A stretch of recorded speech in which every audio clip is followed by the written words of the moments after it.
Join us for another exciting episode at the home of spine-tingling research, the Knowledge Hub. Welcome to this episode of the Knowledge Hub, the podcast that is bringing spine-tingling academic research out of the ivory tower and making it accessible and visible to the academic community and also to the public. Today we are honored to have Professor Cecile Nieuwenhuizen from the University of Johannesburg, a leading voice in entrepreneurship education and research. And her work spans academic ecosystems, gender in entrepreneurship, innovation and leadership. Welcome, Cecile. Thank you very much, Professor Gous. Well, Cecile, let's begin with your academic trajectory. Tell us what inspired you to do some research about entrepreneurship and especially entrepreneurship education. We started a business soon after we got married, my husband and myself. A small business, and I was involved in this business with him and raising kids for about 10 years. And during this time I started studying for my MBA because both of us had other qualifications and no business knowledge. So just to get to manage the business better, we started. He asked me to please enroll for the Masters in Business Administration so that you can help. So that was my first kind of exposure to studies in business and management. And also in my dissertations there for the MBA, I started doing research on entrepreneurship. And it really intrigued me, and I was really excited about that. And I decided I wanted to do a doctorate degree. Soon after, I started working at I first taught at a college in Soweto, and then the Technikon SA approached me and asked me to come and work there. In 1994, I started working. The main aim of this position was to develop the first South African formal qualification in entrepreneurship. Entrepreneurship was not taught in South Africa at that stage at all. It was a topic that was started teaching in Europe and mainly in the UK and in the USA from the 60s and 70s. So this position that I had at the Technikon SA was to develop the National Diploma in Small Business Management, and in the process I did a lot of research to design and develop this qualification. And also I was approached by publishers, Utah publisher, who asked me to write books on the topic because of the qualification that was going to begin, and we wanted to make it South African. And we started a series in entrepreneurship and how to start your own business, entrepreneurship and small business management, marketing, finance for small businesses. So it was a series of books developed with Utah that was then also, these books were also prescribed to students. So in, I think, 1996, we started the formal this qualification that actually started there. We did a lot of research, traveled a lot around the world to see how it was approached in other countries and so on. So that started my academic career in research on entrepreneurship and entrepreneurship education specifically. In this time I also started with my PhD, my doctorate in entrepreneurship specifically. And the focus was to determine what made successful entrepreneurs. And that qualification, I obtained my PhD in 1999, and only then I started doing publications in journal articles, which is the more formal side of academia, and something that I wasn't really interested in before that. It was more, I did research, but it was more for the practical side, to get it out to the students, to people outside, to develop entrepreneurs. Because as you know, entrepreneurs are the heroes of society. Without them, there wouldn't be anything. If it wasn't for entrepreneurs that started businesses, employed people, grew their businesses, and become successful businesses, or even large corporates eventually, like we've got many in South Africa, then there would have been nothing. There wouldn't be taxpayers to pay the taxes to support the government. So entrepreneurship is an essential part, and I think that gave me the enthusiasm to really study this phenomena. And then at the same time we started at the University of Pretoria. They offered me a position there, but I declined, but still worked with my colleagues at the University of Pretoria, and we developed a degree in entrepreneurship, and also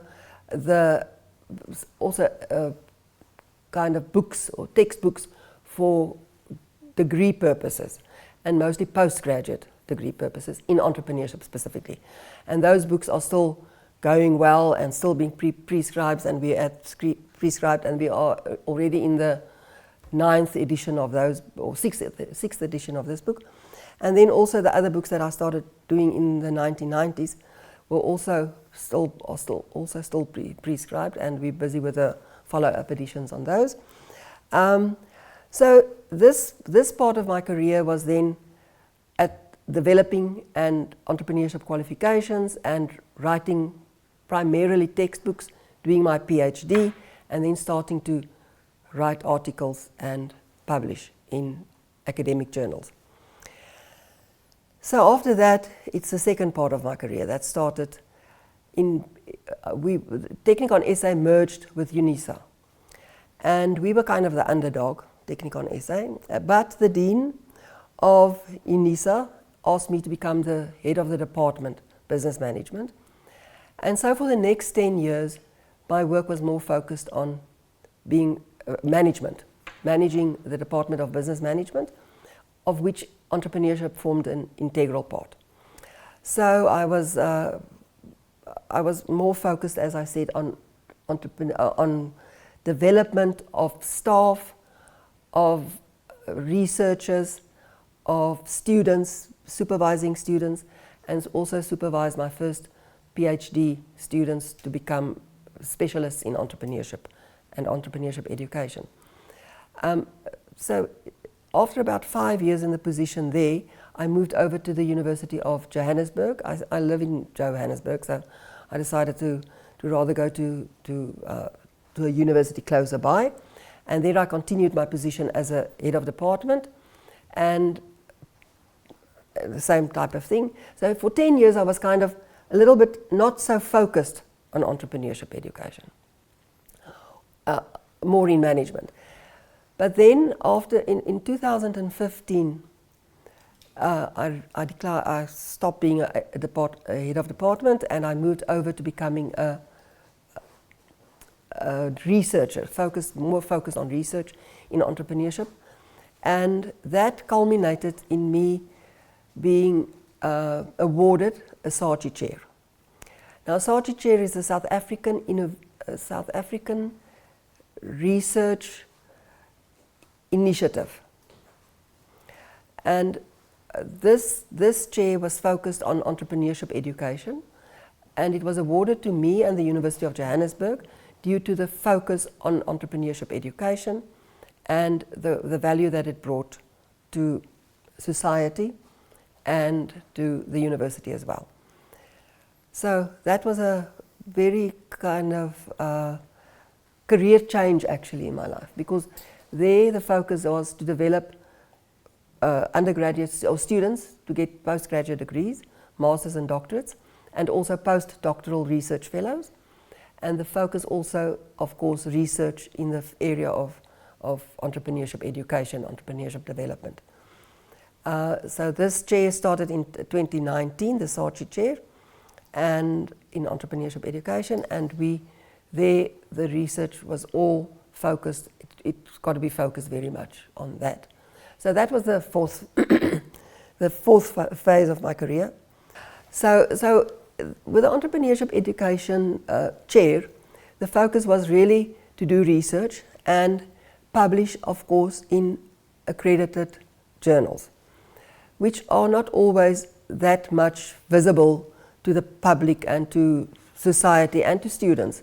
Only when they really start doing their doctorates that they really start looking into this. So I think in a certain sense your work becomes a little bit limited in the sense of, if I think of the exposure that I had with all the books that's been written, not by me only, it was with colleagues that I wrote the books. So we were teams working together on these, and that were exposed to many students and helped them in their careers. Whereas when you do research, it gets published, and co-researcher, colleagues that in the field, they read your work, and you hope you get some citations and some exposure, and some research just get it and others don't. So to me, it's actually the most important thing is to get the work out there. And it is a limitation because some of the best work aren't always noticed, and some of the things that you don't think was that wonderful, that gets noticed and cited. But anyway, so this Saatchi chair was successful at the first 5 years. You get it awarded for 5 years, and then you can apply for a continuing 5 years. Now, just to give you an indication, the Saatchi chair is a very important prestige for any university to get. So there's many Saatchi chairs, and they are financed by the National Research Foundation and other people or other businesses or companies or whatever that also want to fund a certain specific focus area in research. So the universities compete with each other to get Saatchi chairs. So this was an achievement for the University of Johannesburg, which are very good in guiding us through the process of getting this. But then to get it for a second year, you have to be NRF rated. And I was at an advanced stage in my career. I was like in my 60s already. And then I realized, but now I've got to, for the sake of the university, apply for an NRF rating to ensure that the university gets the Saatchi chair, although I'm on the verge of retiring. So I applied for NRF rating, and as you know, it is quite a process to do that, which I did, and fortunately the NRF awarded me an NRF rating, and we got the Saatchi chair in entrepreneurship education awarded for the next 5 years, from 2024 to 2029. So the work's still continuing. So during this phase of the Saatchi chair, also in my work, I worked a lot with the University of Economics of Krakow in Poland. We had student exchanges, we did research together.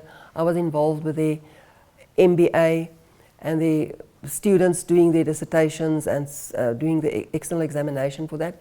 And I was also on the international board where I worked with other colleagues from other international universities from France, the UK, America, on the international board of the MBA.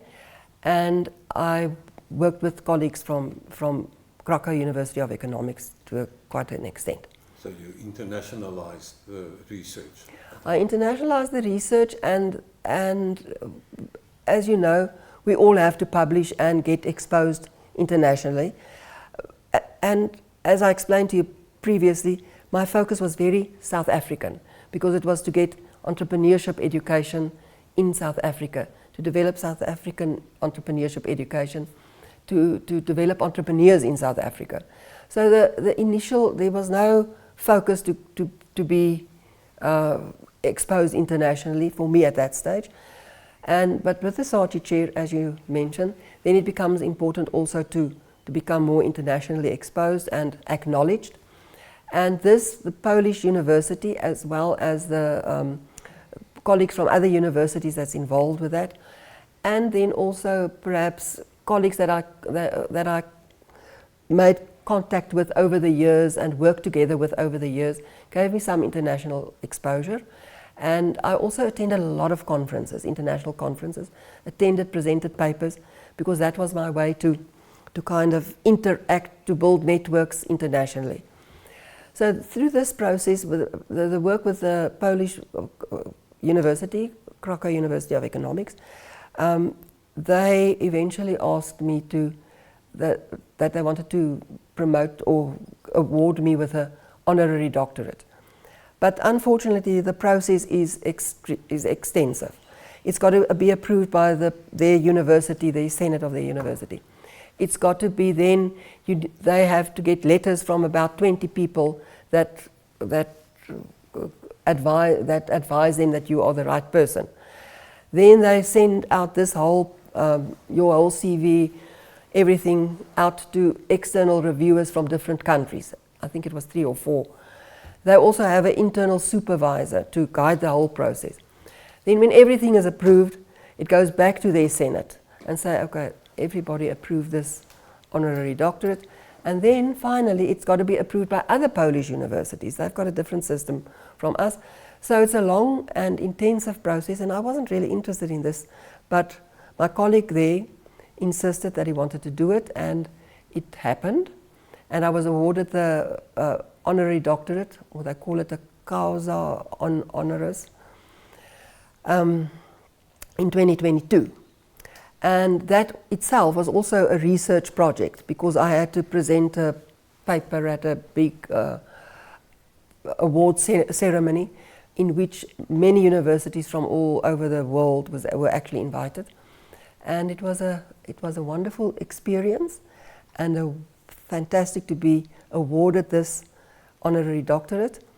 And yes, I'm still very thankful that my colleague took me through the process. And that was 2022.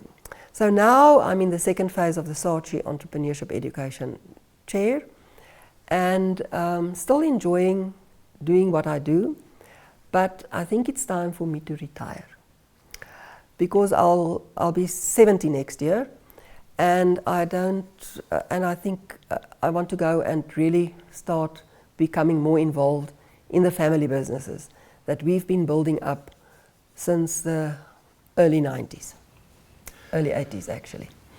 Well, that's an amazing story. You know, what I take from this is you didn't start out as an academic with an academic career. You kind of grew into it because of the practical needs. And that is just amazing. So a lot of people make a contribution because it actually grows out of a real world need. And that is what I see in your work, is the link between solid academic research, where you've been accoladed on the highest level, but also it is based and grounded in real life. And this is what the Sport Podcast is also about. Yeah. But let's talk then about your research as such. So the first thing is what you do is about entrepreneurship education. And as you said, you know, you didn't do the research for the sake of research in the beginning. You wrote academic textbooks to make a difference. So what is how do you see, should entrepreneurship be taught to make a difference? The thing is, that's also what with my research in those years, in the 90s, going on to the 2000s, was to really see, and we did research with actual successful entrepreneurs, found out from them what they needed, what would have helped them in their process, because I also knew what would have helped us in our process of building a small business. So we really went out and we really learned from entrepreneurs, various entrepreneurs, and we brought that back, and we, as a team with other colleagues of mine at that stage, we worked together, each on a specialist area. Because as somebody asked me, but how can you say you develop entrepreneurs? Aren't entrepreneurs born? How do you teach entrepreneurship? Yes, in a certain sense, entrepreneurs are born. Not everybody will become an entrepreneur, but often they don't even know of that ability or that slumbering talent that they have. And entrepreneurship education kind of makes them aware of that, and then also teaches the skills in doing a better job of being a good and an excellent entrepreneur. Because a lot of these things aren't inborn. You're not inborn with managing finances or knowing how to market things. You've got some gut feel, successful entrepreneurs. But all of them needed something. And it varied. Some entrepreneurs needed more in our interviews that we had with the entrepreneurs in those years. So we identified what is it that they needed. We identified what made some entrepreneurs successful and others not. And we got that all together and we wrote the books about that. And then for my doctorate, it was also the same thing. I really studied entrepreneurs. I thought there was an ideal profile. This is what a successful entrepreneur would look like. He's going to be extrovert, he's going to be very clever, he's going to be a person that takes a lot of risks and so on. And eventually I realized, but there's no specific profile. They are so varied, entrepreneurs are so varied. So there's such a lot of touch points and such a lot of things that has to be developed to cover all, to make it approachable for all people interested in becoming entrepreneurs or developing themselves in becoming successful entrepreneurs. So we really worked hard and worked on topics. If you look at the books that I've been involved with, it is really from entrepreneurship and how to establish your own business on a very basic level. It was like at a diploma level, first year, that for people to determine how to start their businesses, how to market their business. Then we developed it further, and with my colleagues at the University of Pretoria, we started with looking more into the field, the science of entrepreneurship, and really developing that, and more at a postgraduate level, more on not only the practicalities of it, but more the in-depth background. So of entrepreneurs and how they operate and so on. So, and then the articles that came and the publications that followed. And as I said, those years it was not such a thing as today. Citations are everything. We just had to publish, and we did. And some of my work that I published then with my supervisor, Professor Jaap Kroon, are still cited today. It was on entrepreneurship education and entrepreneurs as persons, as people. So it started from a very practical point of view. But then as time goes on and as the academia developed in South Africa, it was more on, the focus is more on, you've got to publish in journal articles.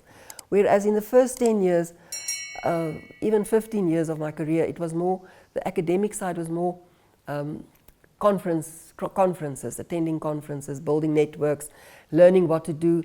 The one annual conference that I attended internationally was internationalizing entrepreneurship education. It was a fantastic conference that we had on an annual. We all knew each other from all over the world, and we got together in different countries.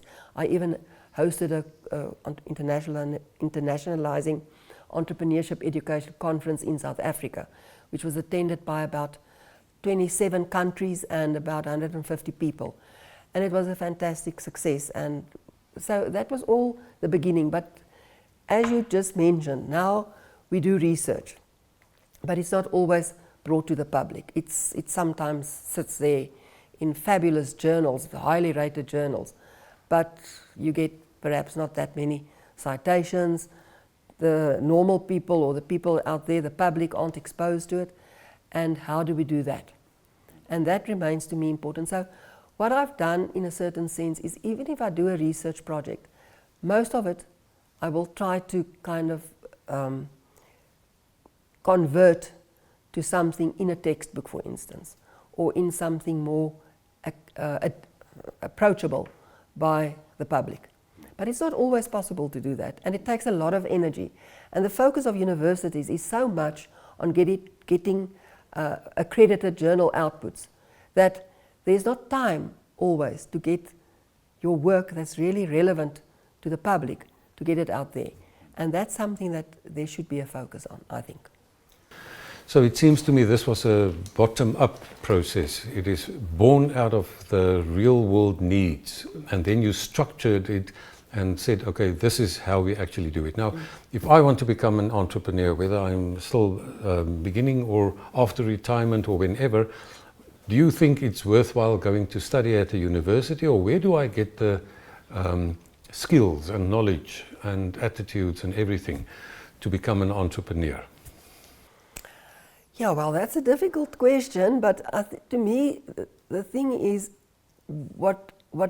and that's why entrepreneurship education works so well, is we expose students that didn't know anything. They didn't even know about the word entrepreneurship. The engineering students, the somatology students, the science students, even the accounting students. They often don't know. They study and they're very focused on what they study. Their programs are very full. And then we have a module in entrepreneurship. And I've had interviews with these students that had their first experience with getting exposed to, and then it tickles their interest. And once you do that, it becomes easy, because then they soon see, I need a little bit more information or education on this. And then they can enroll for a shorter course or even a postgraduate. Because what we found is in the European countries, specifically, because we also did a research project that we went to see the state of entrepreneurship education all over the world, globally. So we went to, a team of us went to different countries. And what we realized is how many universities actually focus on postgraduate entrepreneurship education. Because then in your undergrad, you did something in your area of specialization, engineering or whatever it might be, journalism, accounting. And then when you then you realize you wanted to start, you had some exposure perhaps. And then those students are the ones that go on to postgraduate entrepreneurship studies and learn it at a higher level. And these are also the people that are more inclined to start bigger, higher growth businesses, gazelles as we call them, because they are educated and they're qualified in a specific area, and then they see an opportunity in that area and they get entrepreneurship education at a higher level. So that's what very often happens in other countries, and I think we're also starting to move towards that direction, but we still expose undergraduate students and people like you just mentioned, people that can just come for a short course and see what it's about, maybe have an interest to start post-retirement in a small business and see, let me just see what it's about and read a textbook and see, but I need some more, and then do a course or just read more books at the later stage in life. But at the young stage in life, I think that initial exposure, just to the thought, because as little as I know about engineering, they know about entrepreneurship and business management. And that exposure tickles their image, the entrepreneur, the person with the entrepreneurial orientation. It will tickle that person and he will go further into that. Tell me, how do you think South Africa's education in entrepreneurship compares with the world? Can we compete with them? Is it on the same level? Can we learn from them? Can they learn from us? Yes, I think the universities in South Africa that are focused on entrepreneurship education can definitely compete or at the same level as universities internationally. I visited these universities, I've seen what they do. They're very focused. I learned a lot from them, not only me, my colleagues that's also in this field. We learn a lot from them, and I think they also learn a lot from us. The thing is, we wanted our entrepreneurship education to be South African focused, of course to globalize eventually in your business if you can internationalize and so on. But we don't stand back for them anymore. We've got the textbooks, we've got the very well qualified lecturers, professors at some of our universities. Not all universities are equal in that sense. Some put more focus on that, but yes, we South Africans are good with entrepreneurship education. Something is happening right now. Across every boardroom, every bank, every small business, every institution on this continent, the rules are changing. Artificial intelligence isn't coming. It's already here. And the question isn't whether it will reshape your industry. The question is, will you be the one leading that change? Most leaders know AI matters, but knowing it matters and knowing what to do about it, that's a very different thing. The gap between those who understand AI and those who don't is becoming the most dangerous gap in business today. Introducing AI for Leaders, a 6-session short learning program developed by the Institute for Technology Strategy and Innovation. in partnership with NWU Business School. Designed for leaders and entrepreneurs across Africa, practical, focused, immediately applicable. Over 12 weeks, you'll go from understanding the foundations of AI to mastering prompt engineering, the art of getting AI to do exactly what you need, to using AI to supercharge your personal productivity in tools you already use every day, to exploring the cutting edge, agents that work autonomously, making decisions, executing tasks, and transforming your business processes while you focus on strategy. You'll learn from world-class facilitators, engineers, professors, entrepreneurs, and journalists who live at the intersection of technology and business. Guest lecturers at Cornell, Northwestern, and Cambridge University. Practitioners who have shaped the conversation on AI across Africa and beyond. Complete the program, and you won't just have a certificate registered with Northwest University. You'll have the confidence, the language, and the strategy to lead AI adoption in your organization. And because this program qualifies under the Skills Development Levy, your company can fund it as part of your training spend. The leaders who will define Africa's digital future are learning right now. The only question left is, are you one of them? Cecile, usually people think, okay, entrepreneur is a male, but you are the example of someone who started in a business and now are at the highest level in teaching this. What is the role of women in businesses, and how do we need that in South Africa and in the world?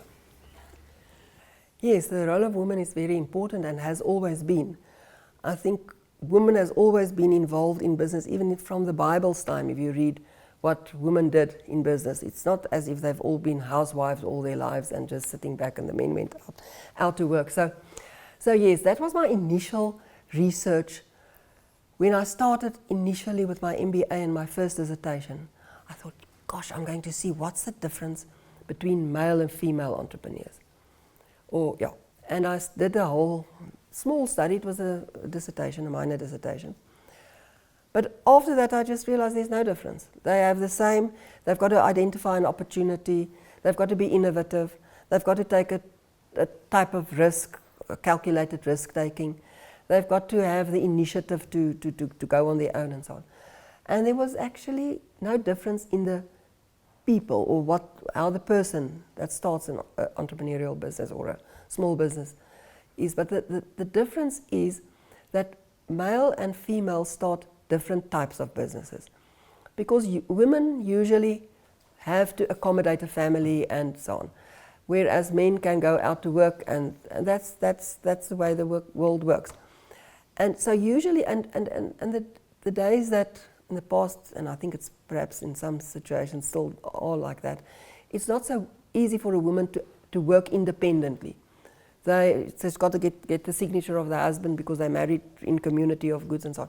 So it's not so easy for a woman. So most women start off with lifestyle type of businesses, something that they can combine with their child rearing and their home activities and so on. So the type of business differ, or it used to differ more, and I think it still does, because women are usually also not that aspirational to make big profits. They want to make something and to contribute to society and make something that works with bringing up the kids and that works with the family. So just to get to the point, they need the same things. They need the same education. They need the same background to how to run a business and what to do and how to apply for funds. But they usually do it in a different way than men do. And that's perhaps one of the reasons that I started working, because in a small business you don't really get funding very easily. It's very difficult to get funding to fund your business. And I knew that if I was going to start working, I was going to earn a salary, and that would make me credit worthy. So the banks would lend me money because I've got a salary slip to show. And with that, we actually started our business because my husband we could get money to buy the first property or to do whatever we had to do, which you couldn't do as a small business. And that's still the situation. And it's even more so with women starting small businesses, because they've got they don't have that kind of credit worthiness or that background they often start. So it is difficult, and we see some of our research is also now focused on women in informal settlements in townships and so on. And that's more the informal type of business, but the challenges that they have and how also to adapt to AI and digitalization of their businesses and all those things. So I think it's a little bit more difficult for women, and also it takes longer for them to become more profitable and creating jobs and that type of businesses, because that's not the main feature or the main interest. The main interest is with men. They want to make profit, they want to grow a business, mostly. Not all, but mostly. So there's a difference in the way that men and women approach business, but the entrepreneur, the person, looks the same. Now, what needs to be changed in society and in the banking sector and in government to make it easier for women to start a business? Yeah, I don't think it's easy for a man or a woman to start a business, actually, because it's really, really difficult. And I can tell after, 40 years in our own family business that it's not easy to get money. Once you're successful, they want to give you money. So for women is to perhaps, I can't tell you, I don't think there's an easy way. It's a difficult situation, because I think the best is to start small and to grow and to reinvest in your business and grow as you go, because then it's not as if you need a lot of funding and a lot of external assistance. And also for women to make use of networks, because that's something that men are very good at. They're very network orientated. They've got the men's clubs and the golf and the whatever. Women are inclined, the focus on more the family or other things. So to be more aware of the networks that they can use and rely on each other and these networks, that's also a very important thing. Yeah. You did a lot of research about informal sector entrepreneurship and entrepreneurial leadership in these areas. It seems to me that's where a business begins, in the informal sector, and that is what is needed to be stimulated. Yes, the informal sector, most businesses start in the garage, or a woman starting to bake cakes and sell it to the home industry or to a business, to a coffee shop or whatever, and then eventually grow the business. And there's many beautiful stories of this. The unfortunate thing is that many informal businesses don't have the real support and the exposure to really grow that informal business into a formal business, and also to take that business from the informal side to the formal side. Everything that's involved there, it's not so easy. We hear always that we've got this report on the ease of starting a business, the ease of establishing a business, and it says how different countries, it puts us on a scale, the countries, on how easy it is to start a business in the different countries. Now, it's very easy to start a business, to register a business in South Africa, but then comes a problem. Then you've got to get a tax thing, and you've got to, all your tax registrations and things, you've got to get a bank account, which is not so easy for a person in informal business, to get all those things that's to grow the business or to elevate the business from an informal to a formal business. So there we need a lot of assistance from the CEDAs, that the government institutions that have been established to do that, but it doesn't always reach the people that need it most. And that's unfortunately a thing that we see every time. Now I've got 2 PhD students, 2 or 3, that's actually busy with research in the informal sectors, and specifically with women, and the challenges that they have. So one of the research projects that I did was on the regulations and regulations that affect small and medium enterprises. And it's extensive. And I was actually funded by an institution to do this research, and then asked by them to present it to entrepreneurs. And they were totally antagonistic about this, because none of them, they were mostly informal workers, informal traders, businesses, from taxi drivers to informal, all types of spaza shops and so on. And they said, but they don't want to be formal because they can't afford to do the compliance thing and to do all these things.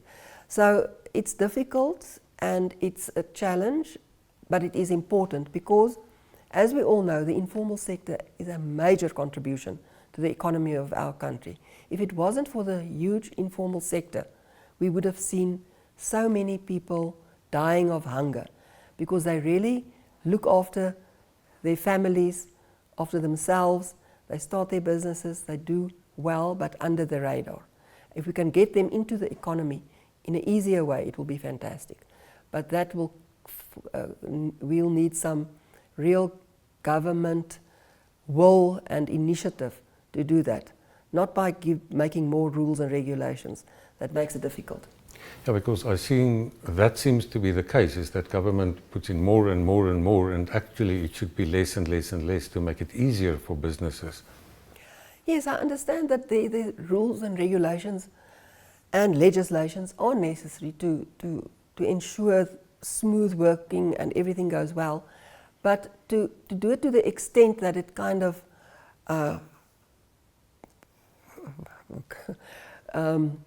throttles business, do not really go ahead and become bigger, it's not worthwhile. If I can tell you how much businesses pay to just comply to all these rules and regulations, what it costs a small and a medium business of their income just to comply to everything that they've got to do, it costs them a lot of money, a lot.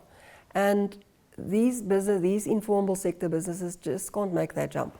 And then, of course, all the taxes that's got to be paid and so on, which I understand. Business got to pay taxes. But if I can tell you what the cost of electricity, of water, of basic infrastructure for a business is, I actually admire people that really want to and do start their businesses, because you've got to do a lot of hard work before you really see the benefits of that.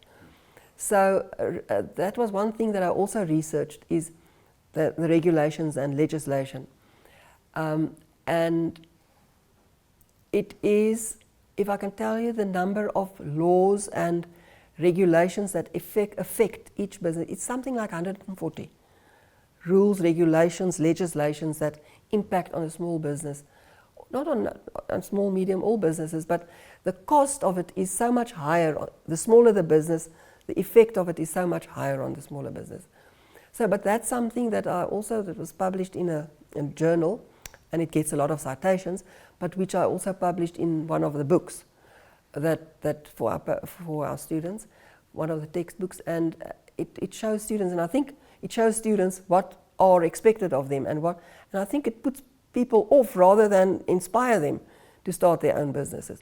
So until the government makes it really easier for all businesses, not only Black South Africans, all businesses, because we can all contribute to making this country a better country if we create more businesses and stimulate the economy in that way.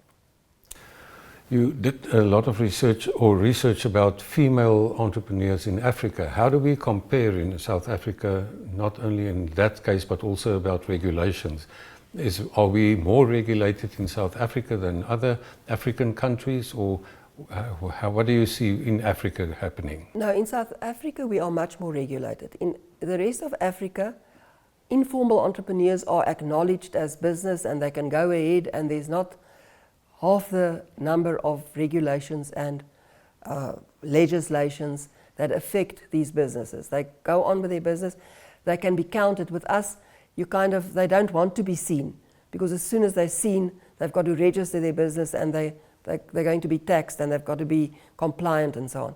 Whereas in the rest of Africa, if you look at the Global Entrepreneurship Monitor, that says how many people are in business, it's much more in some of the countries like Nigeria or some of the other bigger African countries, because they acknowledge informal entrepreneurs as businesses and they can count them and they don't have to kind of do it below the radar.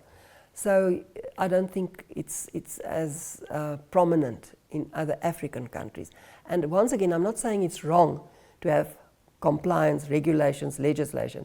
It's just the way that it's implemented and how small and medium enterprises should be gradually brought into and made it easier to kind of comply to all these regulations and legislation. Now, why do you think this happens in South Africa? Why are there such a kind of a iron fist hand regulating business? I think it's just because, well, government wants to get the tax that they want to, that they need to have. It's because they think they're doing the right thing, to have all the right things in place. And as I said, it's good to have some of these things. We've got to be, the spaza shops has to be healthy. We can't sell sweets to children and let them die. We can't have restaurants with kitchens that's not at a certain level of hygienic level or whatever. So all those things are very important, but the thing is, it is not implemented in a business-friendly way, in an entrepreneurial-friendly way to help people. It's rather seen as stumble blocks, as challenges, and something that cannot be overcome. And it takes a lot of time. You know, with all these government institutions and municipalities, and I know because businesses that I've had interviews with, they've got to go through these processes in municipalities to get registered, to get through the various government departments to get their labor department and everything. And it's extensive and it's difficult and it takes time, and there's no urgency with government, there's no efficiency, but business got to be efficient, otherwise they can't be profitable, they can't create employment. So it's really a difficult, I don't think government understands business, and they don't know how to support business, and they should learn from business how to support business, and not from politicians and from other government people, because they don't have an idea. But the fact is, I think in South Africa, politicians try to regulate business, and business should actually tell the politicians what we and they need, because that's what you said. Your whole course grew from the bottom up, from the real needs, and I think the politicians should get some training in entrepreneurship. Yeah, I think they should just make use of people that really know business and don't racialize it and make it race issues. Just make it business and help people, whoever want to start a business, to make it easier and to kind of assist rather than deter people to register, to formalize their businesses. Now, you spoke about your SARCHI chair, and it seems to me what you do there is about knowledge creation, and it's action-orientated approaches, and it's about empathy. What actually developed there in your chair that was different from the previous part of your academic research?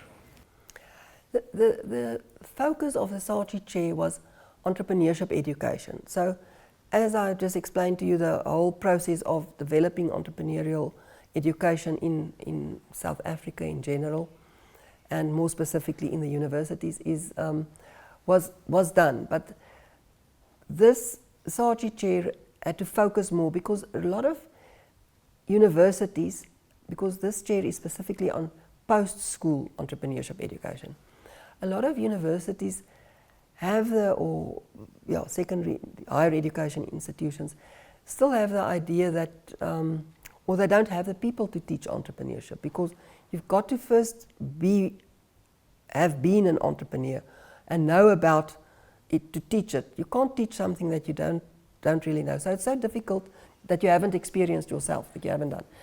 And very few entrepreneurs want to teach at universities. So we went around to see how we can develop and better educate students to become successful entrepreneurs in a more practical way in that sense. And then it comes back to the practicalization of things. And what we saw is that students love to see a lecturer in class that can tell their story. And that's the sad part of academia today. When I started off in the Technikon SA years ago, we were supposed to 1 day a week have practical experience, go out to business. Whatever your field were, you had to go and work or learn or be involved in practice 1 day a week. And that was exciting because you could know what's going on in your field. And that's the sad part today. Many lecturers and people are an academic. They teach and they write articles because that's all that you get evaluated on. So we realized that how important that is, to bring in more the practical side of entrepreneurship education, and not just to learn about entrepreneurship, but about how to and do that, and that's at university level, which has been done those years already in the Technikons, which are now today the Universities of Technology. So that's a little bit of a problem, I think, is something that we've also realized. So our inclination is then to teach and to supervise students that do their masters and their doctorates, and the postdoctoral students, postdoctoral research fellows, to then really focus on developing other entrepreneurs and to themselves also gain entrepreneurial expertise, experience. Like for one of my doctorate students, she's a 50-year-old South African black woman, and she teaches entrepreneurs, but not at university, through the CETAs and on a more informal way. But to get more of that, to teach people that really have their own businesses and become involved. So mentorship is a big thing also. So mentorship and coaching and working with entrepreneurs and getting people involved that are successful entrepreneurs. Do that type of co-working, collaboration with successful entrepreneurs, guiding and assisting entrepreneurs. So the work that we do it's varied. I've got colleagues that work with me. We're a very small team. It's only myself and 2 other colleagues, Professor Schachterberg and Professor Meyer, and together we have different fields. One of the focus areas now is digitalization, of how to digitalize entrepreneurship education, and also the digitalization of entrepreneurial ventures of small and medium enterprises. That's, for instance, one focus area. What do you mean by digitalization? Is just, well, it's different for different types of businesses. In the informal businesses in the townships, it's just to have a cell phone and do business on the cell phone and get payment, electronic payments. Whereas digitalization in more advanced businesses, of course, are getting electronic systems all over the place, having cameras and seeing your different business branches via camera, doing Zoom, having digital business models, more advanced business models. That's more focused on that. It's advanced. It's really advanced. You can think the way how we've moved, say, from 2020 to now, just in digitalization of everything.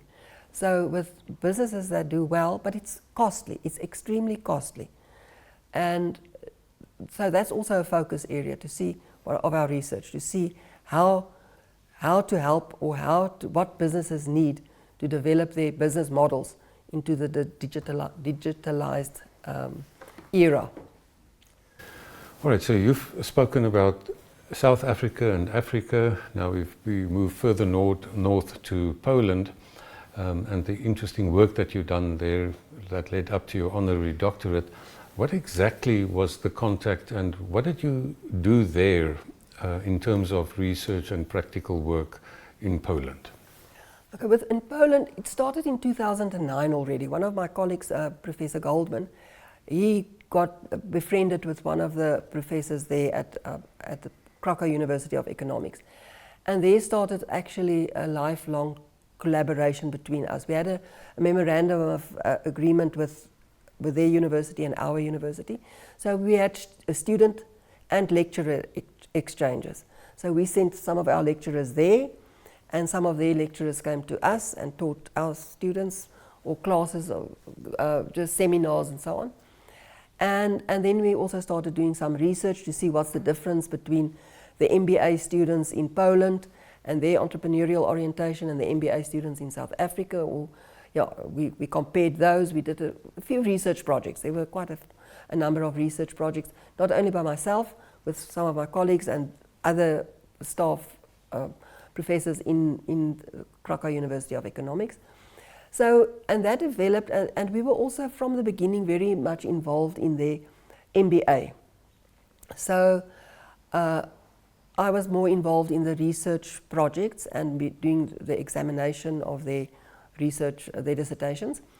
And then they also approached me to ask whether I would be on their board, which is an international board because they've got an international and an accredited MBA with all the institutions. So, there I sat with professors from, one is from France, one is from the UK, one is from America, and Germany.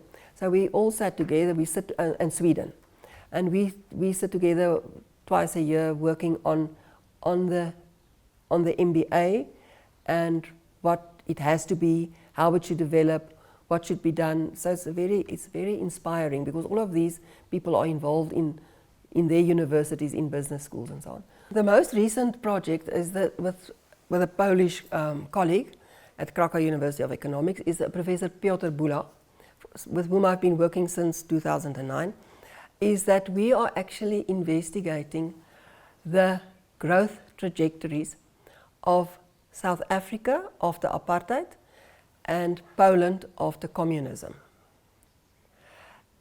Because it was the same time, as Piotr always says, after the freedom.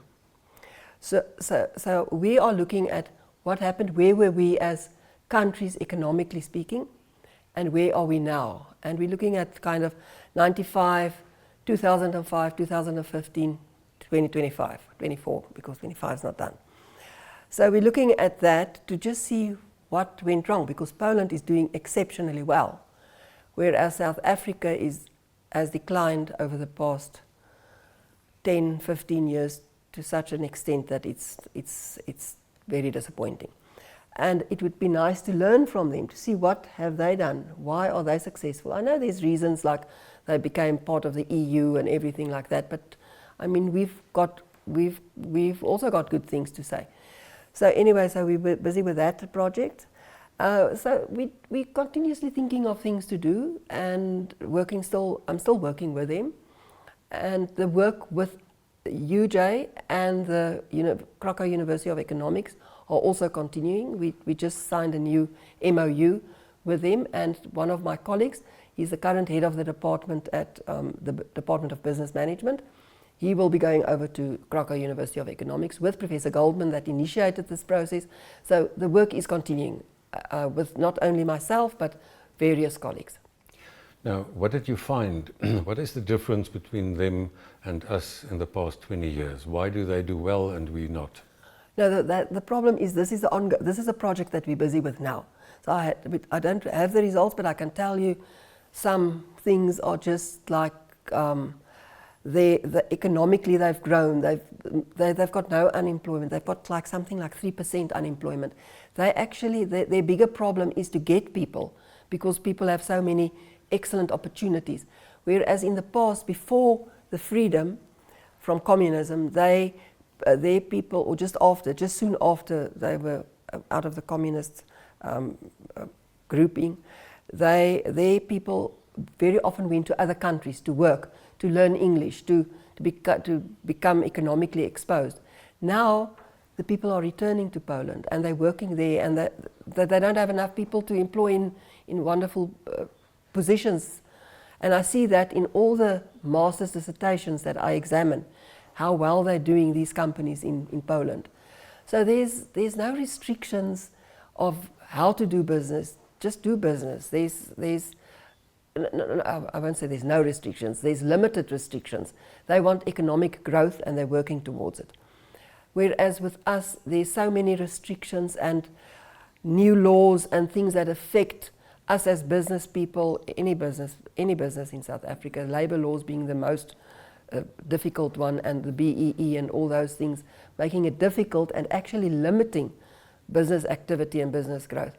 So entrepreneurship and corporate growth of corporate businesses have been extensive in Poland, whereas it's been declining in South Africa to a large extent.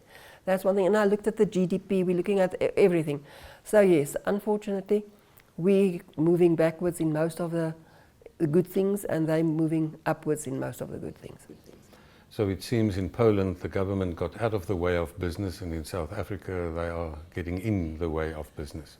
Yes, I'm not exactly sure, because the Polish politics are also very up and down, and different people all the time, and things changing all the time, and people have to adapt. But at least it's a business-friendly environment. So it's different from our country, where it seems like our politicians don't understand the importance of business. They think politics and government are important, and political parties. They don't understand the importance of business. It's all about ideology here and not entrepreneurship. Exactly. And entrepreneurship are new to the Polish, just as it is to South Africa, because the majority of South Africans were excluded from entrepreneurship because of apartheid. They couldn't start their own businesses. The same was in Poland. They were also excluded. They had communism. So now, since '94, we're all on the same, but they went forward. They embraced entrepreneurship, whereas we we don't get the support that we should get. Yeah, I really think it's important, if you want to see how you are doing, you compare yourself to others. That is what sport is all about. You know, do I run as fast as the next person, and why does he or she wins and I don't? You know, it's because what is different in their training and so forth. So if we can compare and say, okay, this is what we are doing and it's not working, let's see what they are doing and let's learn from them. Exactly. So that is one of the things that I wish to do, but I don't know, somebody's got to listen if we do the research, and that's where it becomes so important, is to get research out there, so that the public, the government, other people read it and understand it better, because people aren't exposed. Yeah, and I think then everybody will benefit from that, not a certain group of people. Exactly. Not academics only, wider. Before we continue, let me tell you about a journal that's rethinking what academic publishing can be. The Journal of Exotechnology and Education, or JEXT in short, isn't your typical academic journal. This open access, peer-reviewed publication welcomes not just traditional articles, but also videos, games, podcasts, apps, animations, and even works in progress. If you are researching cutting-edge technology in education and want to show your work in motion rather than just describe it, this is your platform. And here's the best part. While we are awaiting accreditation, there are no page fees. All content is freely available under Creative Commons licensing, so your research reaches everyone who needs it. Ready to publish something truly innovative? Email Erna at olivee@unisa.ac.za. That is olivee@unisa.ac.za, or visit their website to learn more.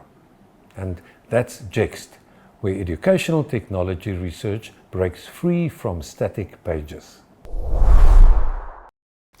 Your own business, tell us about that, because that's where you started. Your whole academic career started in a business at home. So tell us about your home business, and now after your pending retirement, you are going to continue. What is that? What's going on there? Yeah, the business story is, it's a long story, but I'll make it brief, is that when we started as young people, we were 22, 23. After university, my husband studied law, I studied communications. We didn't know anything about business, but he started a business, and it was in the construction industry. And it's a difficult industry. And we were young and inexperienced, no money. You started a business from nothing, or with very limited funds. So the business went bankrupt in I think just after I started with my MBA in the 80s. And we had to start all over again. And so we know the good, the bad, and the ugly. And then we started all over again. And then eventually, I went to start work at the university, so I wasn't that involved in the business anymore. My husband had employees and so on. And then the business, when our children finished their studies at university, they had to start getting employed, and they started a new business with my husband. And this business was focused on providing professional business services to small and medium enterprises. So we did payrolls, and we did legal work and industrial relations consultation, and finance and accounting, all types of areas that we could assist small and medium enterprises, because we had knowledge of that with our building business. And then one of the businesses that were a client of my husband was a retirement village that had a frail care. And this frail care was like drawing the whole retirement village down financially. It was in the red, it didn't cover the cost of the business, it was not good. And one of the members of the retirement village approached my husband and asked, because they were consultants as well, my husband and my son, and my son-in-law, and he approached my husband, and he turned this frail care center around, from being in the red to having a very good solid bank account. And there's where the business started. So now we are in business care centers for the aged. So we have care centers that that's usually situated in retirement villages. And these care centers have hotel living. So when people just don't want to, they're still all good, but they don't want to be bothered with household chores and things anymore. So they come and live in one of our hotels, and they get their meals, they get looked after, they get some of the entertainment, they live a good life. Then we've got assisted living. So when people start to need a little bit of assistance, but they're still good, they're healthy, but they need somebody to see that the meals are there, to do so then they come and live. It's just a little level higher than the hotel living in the sense of care. We've got a whole, and then it's the frail care. So we've got the whole range of care. We've got about, I think it's 10 facilities, retirement villages in which we have facilities. 4 in Johannesburg, 3 in Umhlanga and Umhloti combined, 1 in Uppington, and we recently opened one in Constantia in the Cape Town. So this is it's a big business. We've got 600 people that we employ. We've got more than 450 residents that we look after, from the hotel living up to the frail care. And that's the main focus of the business at this stage. And we're also looking at new developments, that we're also new ones. So this is the main part of the business. Now we still do the business services that we started those years. We call it total care people, and then the care for the aged is total care people. And then when I was going to retire a year or what ago, my husband decided, no, I can't sit at home and just do nothing all of a sudden. So he bought me a business from a lady that wanted to retire. She started this coffee shop in London 26 years before, and my husband decided, and she was wanting to retire, and the business was like needing a little bit of upliftment after COVID and everything. So he bought the business for me, or we bought the business, but it so happened that I did not retire. So I've got managers and people working there, and I'm still working at the university, and the business kind of grew, doubled in turnover, and we did a lot of building and making it pretty and nice and so on.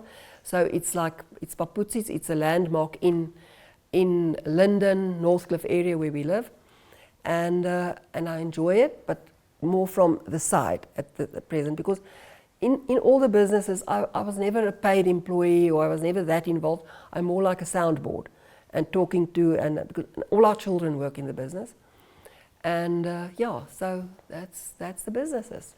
So that's what you are practicing, what you are preaching. I've been practicing what I'm preaching all throughout since 1980. When did we start? 1984, I think, up to now. Yeah. Oh, well, that's a very healthy link between theory and practice. Yes. Now, if you think ahead, say for instance you were to teach for another 10, 15 years in entrepreneurship and entrepreneurship education in South Africa, what do you think, what does the future need? What do we have to do still in terms of education and developing entrepreneurs for South Africa's future? Yeah, something that I really would have liked to do, it's not research only, is to bring people together. We get students and they do these fantastic assignments and dissertations on businesses, and that's now from all the different fields in the university, because they've got a module or a few modules in entrepreneurship. So they come with these wonderful ideas, but they don't have the money to start the business. Some of them have the initiative, and they start small and they do things and they're really successful. They do good, and I've had interviews with some of them. But mostly, this wonderful idea goes lie there in file 13 because they don't have funding, they don't have access. It's young people, it's people from disadvantaged communities. They don't have parents or somebody to help them. So I would like these business ideas, and I started off in the 90s with this same idea, but I would like that to bring it to we've got a technology transfer center. It's like a knowledge transfer center. It's not only technology. To get those people and the commercialization center in the university to work together with these students with their wonderful business ideas. And it can be undergrad students, it can be postgrad students, it can be old people wanting to retire, any of these business ideas, and help them to commercialize these businesses with an adequate knowledge of how to really start the businesses, because that in the end is what is important. To get people, because we tend to work in silos. This is the academics, this is the knowledge transfer center, this is the technology transfer center, and this is the commercialization. We've got that, and then we've got the informal centers that teach informal entrepreneurship education. To get these all together, and then to get the funding people. Like Park Stow said, he's going to give this 100 million to small businesses, to start small business, but it must be for black. It's okay. But bring that money, look at these wonderful business ideas that we've got, the expertise we have in trying to get it commercialized, working with mentors as well, and bring that funding that you have. And don't just let it go to anywhere, but apply it appropriately and in an advised way with people that really know the game and people that really have the initiative to start their business. So getting more businesses professionally started and grown. All right, now if I want to start a business now, if you can summarize all of this, what do I need to become an entrepreneur in South Africa today? The first thing is you need to identify an opportunity. You've got to see something. You've got to have and see that opportunity, identify something that's really needed. And it's usually in something that you have some exposure. Be focused on what your expertise are. Identify an opportunity there. Be innovative in how to close that gap, to reach, to gain that opportunity, to make use of that opportunity. That innovative idea, it's not always something new, a new product. It's just something, something old packaged in a new way, or something old that you bring to new customers, or something totally new. But being innovative. And then being willing to take the risk. Don't put your whole retirement and all that you have into, don't do that, because so many people have just lost everything. But be clever in how you analyze the risks that you're going to take, how to apply it, what to put into the business, and then to really get the team to go with you. Because it's always also better to work with other people than to be a lone ranger. So yes, it is possible, and I think it's easier for an older person that does it in a planned way. Do that course, even if it's a short course, or read that book on just how to develop your business plan, to see how you've got to approach the process. Because coming from different areas, you don't have any exposure to business, so it's not so easy to just start a business. But read. Like when I say to my husband, oh, I think I'm going to do this course, he says, but why don't you just read the book? Because at a certain stage, it's okay just to read the book. Because if you're on the verge of retirement, you know your field of expertise better than anyone else. You won't go to baking cakes if you're a professor in accounting, but you'll do something that you can use your expertise and use that to the best to make use of a specific opportunity and to be innovative in that. Now, Cecile, if I want to read something about entrepreneurship that can help me start any kind of business, whether I'm a professional person or whatever I want to do, can you suggest a book that I should read about that? Yes, definitely. I can recommend our book, written by myself and a number of my colleagues. It's an excellent book, Entrepreneurship, a South African Perspective. Entrepreneurship, a South African Perspective. It covers from the academic side, but the focus is more on really what and how to establish, start, grow your business. And it's written by professionals, each chapter by a different professional expert in that field.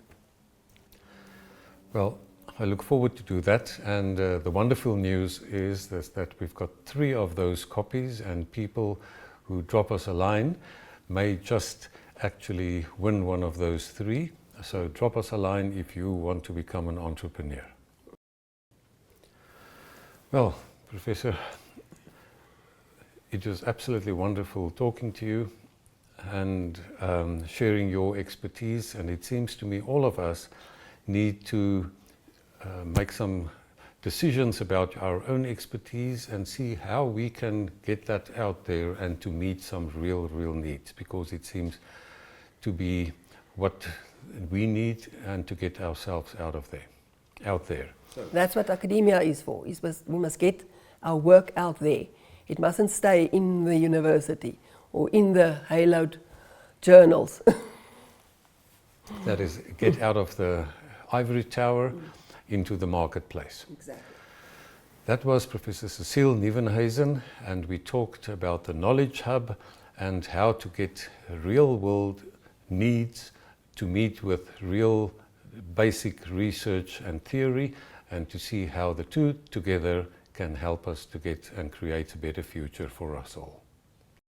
If you are involved in research that you would like to share with the rest of the world, please contact us on knowledgehub@blue-marble.co.za.